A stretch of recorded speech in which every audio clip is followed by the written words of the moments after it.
Vuoi assaggiare una birra dove al suo interno scopri la specialità tipica friulana? Lumi Beer, il prodotto ricavato in 20 ettari di terreno coltivato orzodistico, biodiversità, performance ambientale. Lumi Beer nelle sue 5 versioni disponibili, 4 per consumo veloce e dissetante e la versione Magnum per intenditori. Lumi Beer si abbina a qualsiasi palato. Lumi Beer è un prodotto esclusivo Azienda Agricola Pancera, il buon seme, i buoni frutti.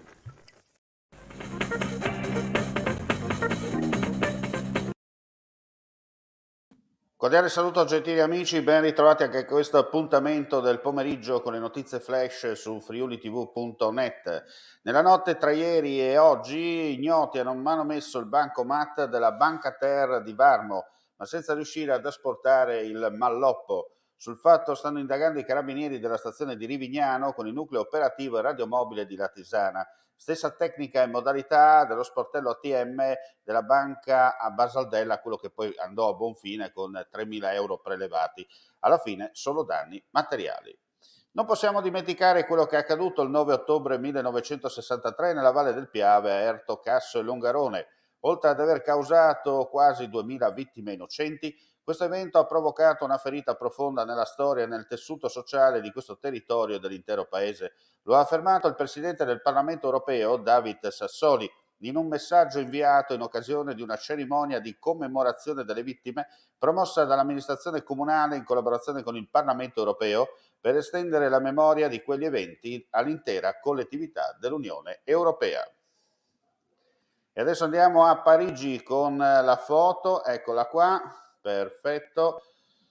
Dopo essere stato ammirato e fotografato, aver emozionato i più piccoli e lasciato a bocca aperta un pubblico di tutte le età, nel suo ultimo saluto alla città, il mese scorso in Piazza Unità a Trieste, l'enorme triceratopo Big John ha trovato nuovi entusiasti fan oltralpe, registrando un'accoglienza da vera e propria star al suo sbarco a Parigi. Ad attenderlo, numerosa al suo arrivo alla stampa internazionale, è un folto gruppo di appassionati e curiosi. Il dinosauro, di quasi 8 metri di lunghezza, acquisito e preparato dai paleontologi della ditta triestina Zoic, capitanati da Flavio Bacchia, sta registrando un pieno di presenza nello spazio espositivo che gli hanno riservato i magazzini Galerie Lafayette.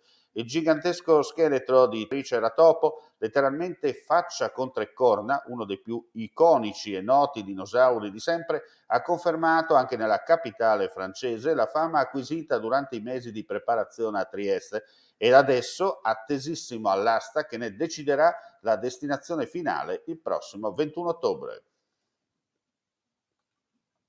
Andiamo a chiudere con Gorizia. L'evoluzione dell'istituzione manicomiale sarà al centro di alcuni incontri in programma domani a Estoria, Festival internazionale della storia di Gorizia. Al via oggi è dedicato al tema della follia, con alcuni protagonisti del panorama culturale italiano e mondiale che si interrogheranno sulle molteplici declinazioni della rappresentazione della malattia mentale tra pittura, letteratura, teatro e cinema. E con questa notizia chiudiamo qui questa edizione flash del pomeriggio, appuntamento più tardi per eventuali altre finestre informative, ulteriori news sul nostro sito www.friulitv.net. Grazie come sempre per la visione e l'ascolto e buon proseguimento di giornata a tutti. Claudine, locale per palati fini e buongustai, dove si mangia, si beve e si respira bird, Collio e quei. Sono Claudia Zano e vi aspetto con le mie specialità. Cosa aspettate? Claudine, Food, Wine, Music e sei in pole position.